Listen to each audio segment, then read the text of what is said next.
More new research is painting social media in a mostly negative light. The American Psychiatric Association found about a third of adults think Facebook, Twitter, Instagram hurts our mental health. And mental health campaigner Niall Breslin has stressed to an Oireachtas Health Committee that mental health issues are the great epidemic of this generation. 50% of teens report that they feel addicted to their cell phones. A new study in the Journal of Child Development shows nighttime usage of cell phones can increase anxiety and depression in teenagers.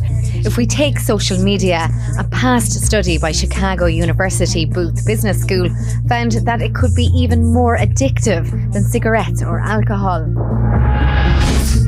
I wake up and I get my phone and I open Facebook and I started checking the news, memes. It's really hard to stop. I feel ashamed about it. I go on very regularly, so it's like many times a day. The first time I check it will be pretty much the second I wake up, it'll be the first thing I do, and then the last time I'll be looking at it is before I go to sleep, I suppose. On average, I probably spend like maybe 4 or 5 hours. It's actually really bad. I have a screen time management thing that tells me how long I'm on different apps. As I say this, I'm like, I might be addicted to my phone. That's so terrible.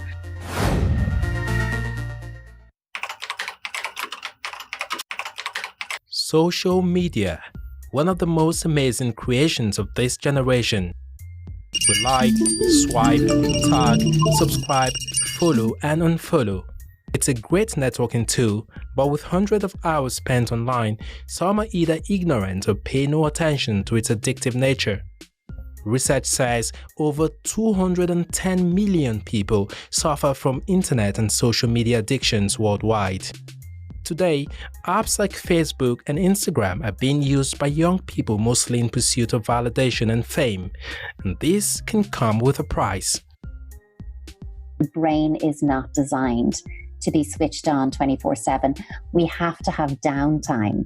We have to be able to process and assimilate all of the learning and stimulus of our day, the experiences, what went well, what didn't go well, what can we learn from that, how could we do it differently. That's clinical psychotherapist Joanna Fortune. She spoke to me on how social media can interrupt the functioning of the brain. If you're constantly engaged, you don't get that opportunity to process. So actually that can lead to heightened levels of anxiety because you're in a state of hyperstimulus and anticipatory arousal. When am I going to get a message back? Has that person read my message? Why haven't they replied? You know, that on a phone, the ... or so-and-so is typing is probably the most stressful thing for somebody, because if that stops, they're like, what happened? So the brain is on constant alert, like being in meerkat mode, and that's definitely not good for mental health and well-being. My name is Joseph Oko, and social media consumes my day. Over the last 3 months, I've been digging into the social media behavior of young adults, and I spent time chatting to 18 to 24-year-olds and quickly found out that for many of them, putting their lives on the internet is all about a new currency. The social media currency. The likes. It's all about the likes. The likes I used to get were never enough. It doesn't matter if I got 5 or 500 or 5,000, it's not enough. I need more, I want more. I felt the need to keep posting all the time, and my privacy was completely gone. That's the voice of Amanda, who was diagnosed with anxiety in 2015 due to excessive social media use. I used to spend a lot of time in it, and it usually made me feel bad because there was a lot of comparing myself with other people, comparing my life. And in the end, I felt really bad because I can't have what this person have. I don't have that life. I'm not traveling like that person. I'm not pretty like her. You're on Facebook? Yes, I'm on Facebook. I'm still on Facebook. Is Facebook any better? It's not better, but I just didn't delete it yet. because I feel like I would lose contact with many people I know.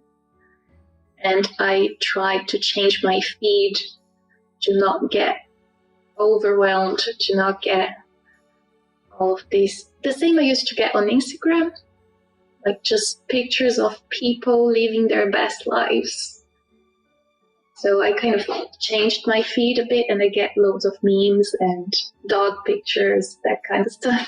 But Amanda isn't the only one attached to the wired world. My name is Kieran Samahedi. I'm 18.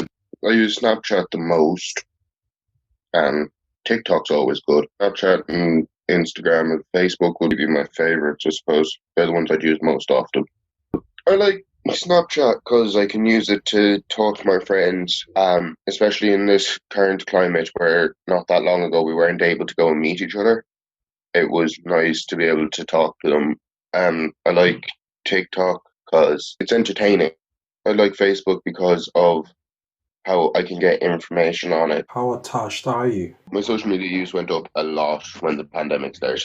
The other day, me and my friend were looking at our app usage on our phones. I think it was like, at that point, I'd done maybe 3 hours on Snapchat, 2 hours on TikTok, a couple of hours, I think it was an hour or two on Facebook. Kieran's story similar to the ones I heard again and again from youngsters. Not one of them could go 4 straight hours in a day without checking their phones. This revelation prompted me to self-reflect on my own social media addiction. I posted a video the other day, and I keep staring at the screen, waiting for waiting for a light to pop up and say, people liked the link you shared, people liked your photo, comments, loads of love, this is amazing. You expect people to interact with it.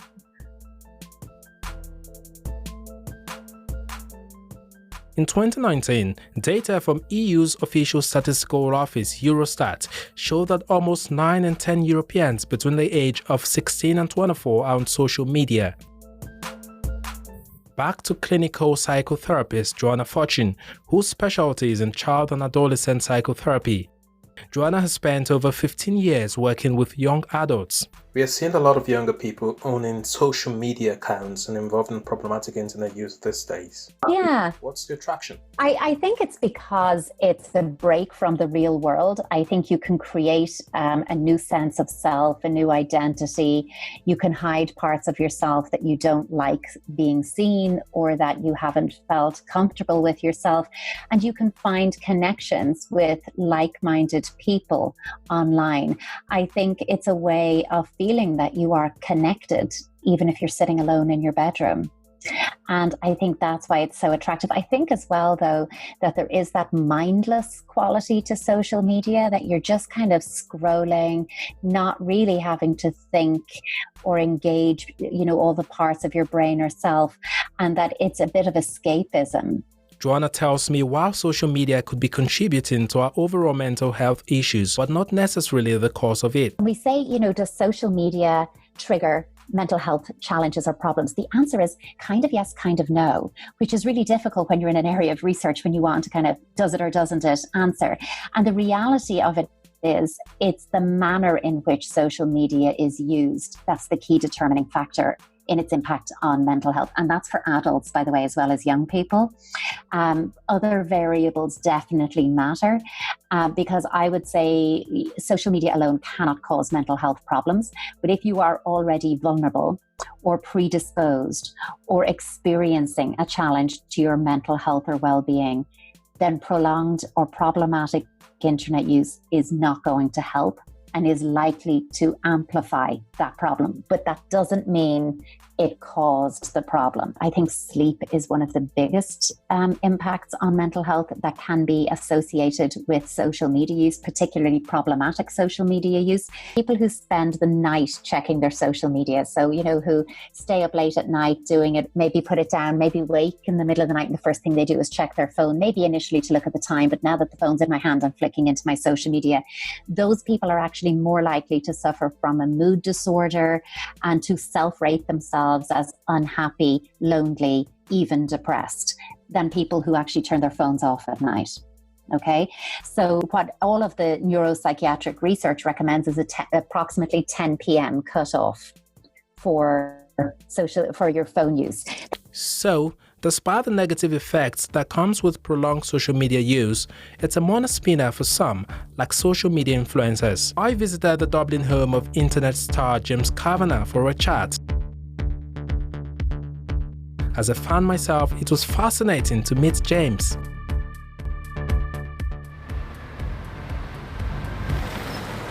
Hey, good to see you. Nice to meet you. Yeah. So yeah, this is my house. Since 2015, James has had a steady rise in popularity.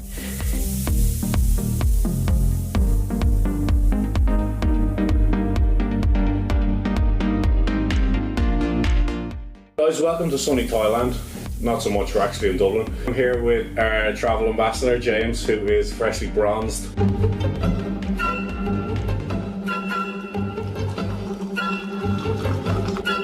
Welcome to Making a Cup of Tea with me, James Kavanagh. He now has over 130,000 followers on Instagram and over 41,000 followers on Twitter. In James's world, every click can turn to money, so the need to engage keeps him busy. This is the kind of life many youngsters aspire for. Can I see your workspace? Sure. So this is my workstation. It's a small section in a sitting room. I have it by my window so I can watch people going by and get inspired. But because what I do, it doesn't require a lot of stuff, but I have a good camera, a Canon camera, which has the ability to make videos or take pictures. So I use that sometimes when I'm making videos that are more involved, or there's more to them than just a phone. I have a MacBook Air, which I have iMovie on that as well, so I would edit from that. And then, yeah, that's kind of all the bits and bobs I have. I would use Instagram a lot. I still have Snapchat just because I find it hard to let go. I use Twitter, I use Facebook, and then for kind of making little films or little movies and stuff, I use iMovie to edit all my video content. It's really handy, it's on my phone. And so yeah, they would be the kind of apps I use kind of all the time. How did it all begin? It started off on Snapchat. I was kind of recording my day-to-day life. I was scaring William a lot, and those kind of little videos went a bit viral. So it all began on Snapchat, and then I just kind of started to do it more and more. Then I went onto Instagram and started to kind of share my life on Instagram stories, and like that, just people found my life interesting. I've been making a living off it for about kind of 3 to 4 years now, and that's just kind of my full-time job. So it opened a lot of doors. I do a lot of different type of work. I would spend maybe close to 9 hours a day on my phone, you know, the way you can track it. So I'd spend 8.5 to 9 hours a day on my phone. I'm trying to reduce that because I don't think it's very healthy to be on your phone that often. So can you describe a typical day in the life of James Kavanagh?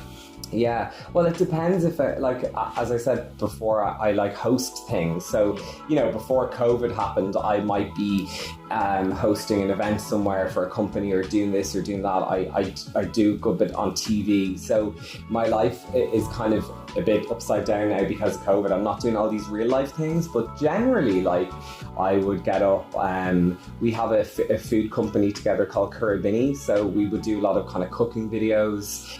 So a day in the life of me is kind of, it depends on exactly what I'm doing that day. I have an agent who looks after all my jobs and that kind of thing. What's been of interest to me is that the way young people have engaged with the web has changed over the years. The social media space is so dynamic, and sometimes it's difficult to keep up with new technologies. For example, TikTok is one of the most downloaded mobile apps and kept youth engaged during the pandemic. Youths continue to find creative ways to make money from some of these platforms. Meet my friend Paula. I'm Paula. I'm 23 and I am a digital content creator. I've been online for a decade. I joined social media as it was in 2010. So it's been a while. I have seen the internet grow. I've grown with the internet. I was a child. I'm not a child anymore, and I've grown up online. So it's interesting. I've known Paula for quite a while, and most times we communicate via social media. She's totally aware of its addictive nature. I have a screen time management thing that tells me how long I'm on different apps. And I've been working over the last maybe 2-3 months to reduce the amount of time I spend on Instagram and Twitter. And I've successfully done that. So I am on them a lot less, but it's still quite high. So I would say between 4 hours on average over the whole day. Like several times I'll just dip in and out of the app. It actually sounds so bad when I say it out loud, but yeah, probably around 4 hours at the moment. I've always wondered if content creators get anxious for every post they put out, and if what they put up online is a real version of themselves. So I asked Paula and James. I wouldn't say I get anxious when I post stuff online. Mainly because, again, like I tell myself that social media is social media and the real world is the real world. So for me, they're very distinct, different places. And also, like I said, it's not the be all and end all of everything for me. So I wouldn't say I get anxious, but I'm definitely the type of person that if I haven't got likes in 5 minutes, I'm deleting the post and I'm trying again. So I know it's kind of a interesting thing because mentally I know that it's not that important, but at the same time I still want to check the engagement. I still want to see if people are enjoying the content that I've spent time thinking about or creating, especially with my captions. A lot of the time I'm known for writing super long captions that I'm like, I hope people are actually reading these captions. So I really want to check in the comments or with the likes if people are engaging with what I'm trying to say. I think that's what a lot of people would see if they follow me, that I'm just this happy person nonstop, but I'm not. I go to low points as well, but I just don't put up those. But I always think it's important, and I do talks in schools and stuff, and some kids would come up and say, oh, I want to do what you're doing, or how do you become an influencer, how do you get a following? And you know, if you just want to have a following for no good reason, that's not where you should be. You should, like, I wanted to just share funny videos and do my life. I didn't think a lot of people would follow me because of that. So I think it's important to just concentrate on the content and not really look at like numbers and stuff like that, because then you're in it for the wrong thing. I also asked Joanna the best way to handle this. Worked with influencers who are feeling quite burnt out, actually, social media fatigue, the constant demand, the taking, of dozens and dozens of photos to find the one that's going to work. And all of that posting is by saying, what areas of your life do you keep away? What areas of your life are just for you? And if the answer is nothing, then let's find something you can reclaim for yourself, so that who you are online it's not so much who you are, but what you do. There are other parts of who you are that don't go online. I actually think it's important that every bit of our life is not up there, but we have something that only people in our real world know, because that teaches us a value, that the people who are active in our real world, they're different to the people who are online. Not everyone sets out to spend hours online. Like Joanna pointed out, it could be our obsession for perfection. Other times, it starts with one click, leading to another click and more clicks. Are we asking the wrong questions by focusing more on users instead of the designers of these technologies themselves? Here is what Alex Cooney, the CEO of CyberSafe Ireland, thinks. The not-for-profit organization works to empower children, parents and teachers to navigate the online world in a safe and responsible manner. To keep our attention, to stay on them for as long as possible, to share as much as possible. There's all sorts of, design elements that encourage those things. Why do we feel like it's really hard to stop playing a game? Well, because it's designed to make you want to keep going and not to leave. And why is social media, generally social media platforms are set to be public by default? Again, it's this openness, this, encouraging you to share and to engage with others. Really in my head and lots of people's heads, it should be private. We shouldn't have to go in and set that to private. That's something we need to learn from the get-go. Like it should be set to private by default. But anyway, so the design of these platforms is very much facilitated to engage our attention, to keep our attention, to get us staying on there for as long as possible, sharing as much as possible, spending money in some cases. The Addiction Center describes social media addiction as a behavioral addiction that is characterized as being overly concerned about social media, driven by an uncontrollable urge to log on or to use social media, and devoting so much time and effort to it that it impairs other important life areas. But social media is so ingrained into our own lives, it can really be difficult to set limits on screen time. We can easily become addicted without being aware. Join and discuss with me the signs to look out for. If you find that the only communication you have in your life is virtual, that's problematic. If you find that your hours of engagement online, it's what you do with most of your time, that's problematic.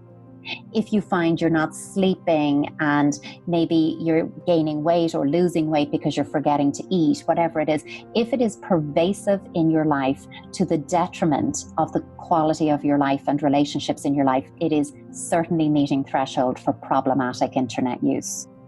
Having interacted with close to a dozen young adults while making this documentary, I noticed a common pattern among all of them. They are so in love with social media. Social media has a big impact on many issues affecting youth today, and it's got a grip on all of us. But the internet is not going anywhere soon. It's still very much relevant in our world today. So, who really should take greater responsibility over social media use? It's really about being able to bear that anticipation. Has somebody answered me? Have they not? You know what, you can wait till tomorrow. And so it is about taking that control. I think that's something that you have to do as a conscious decision. I think as a young person, that's a little bit more difficult to actually say, because you're saying, well, actually, that's literally how my friends communicate. So if I disengage, I am disconnecting, and that sounds awful. I would talk to parents about agreeing, not doing this to their teenagers, because I think that's actually counterproductive, but agreeing that the family internet, the Wi-Fi, will be turned off at a certain time. And that affects everybody. I think sometimes the grown-ups can struggle with that, by the way, as much as the young people in the house. But I think it's about taking kind of overt control and saying, I am going to limit my social media apps. I'm going to turn off the Wi-Fi. I'm going to whatever it is. And then actually trying to compensate with that time. Instead of saying, I won't be online, reframe that to, what will you be doing? So, because I think if we keep saying, I won't spend time online, we're actually telling ourselves what we don't want to do. And that's actually like saying, don't touch the red button, and all you want to do is push the red button. So instead, I would say, I'm going to go for a walk. I'm going to meet somebody. I'm going to phone somebody and actually speak with them using words, not emojis, on the phone. I'm going to do some baking. I'm going to cook a meal. I'm going to talk to a member of my family. I'm going to get outside and do some exercise. I'm going to go for a swim. Whatever it is, that's going to be very personal. Whatever it is works once you positively reframe it in terms of what you will be doing rather than what you won't be doing. Privacy will be a bigger issue in the future, and the need for greater privacy, along with things like the ethical design of apps as part of the kind of very design structure of any new apps and games being rolled out, that will address things like privacy and user safety in the design. I'd like to think also that regulation, and I think that it will be the case that social media companies will be subject to regulation nationally or at the European level, or wherever else, the US, Australia, and so on. I think privacy will be a bigger issue as we move forward. I think regulation will be in there, so there'll be greater onus on the companies to ensure that illegal and harmful content is removed. And I hope ethical design is a much bigger focus in the future.